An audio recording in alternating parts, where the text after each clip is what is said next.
Celui où j'ai peut-être le plus lu, alors c'est, je m'embrouille dans mes œuvres complètes.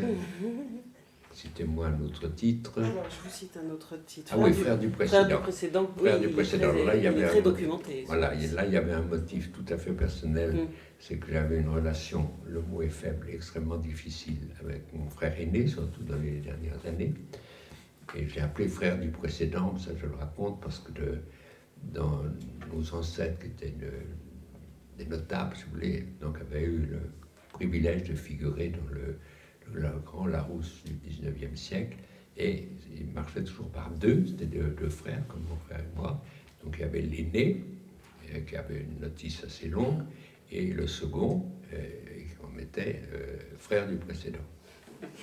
Donc, et ça se répétait sur deux générations. Et un jour, mon frère, qui n'a malheureusement pas fait grand-chose de sa vie, me dit, si jamais un jour tu figures dans le dictionnaire, j'aimerais bien y être aussi comme frère du précédent, alors qu'il était mon aîné. Bon, avec lui, c'était toujours un peu ambigu, un peu ambivalent, mais enfin, bon, ça m'a plutôt touché, voilà.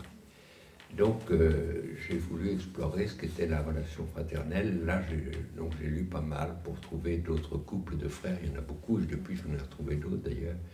Donc, que ce soit Robert et Marcel Proust, là aussi, frère aîné, frère du précédent. Je ne sais plus, les frères Lumière, les frères Montgolfier, enfin, il y en a. Enfin, je commence évidemment par les frères, parce que ça, c'est le prototype de la relation fraternelle. Je dois dire assez étonné, parce que dans la Bible, c'est quand même Caïn le meurtrier, donc mon frère aîné, le pauvre Abel, et donc Abel est tué. Caïn ayant dit, je ne suis quand même pas le gardien de mon frère. Et Caïn, on peut croire que ça va être lui quand même qui va être sévèrement jugé par Yahvé. Ben, pas du tout. Il mène une assez belle vie, il se marie, il a des enfants, enfin il assure la destinée. Bon, je trouve ça pas juste du tout. Ça, c'est Abel qui parle.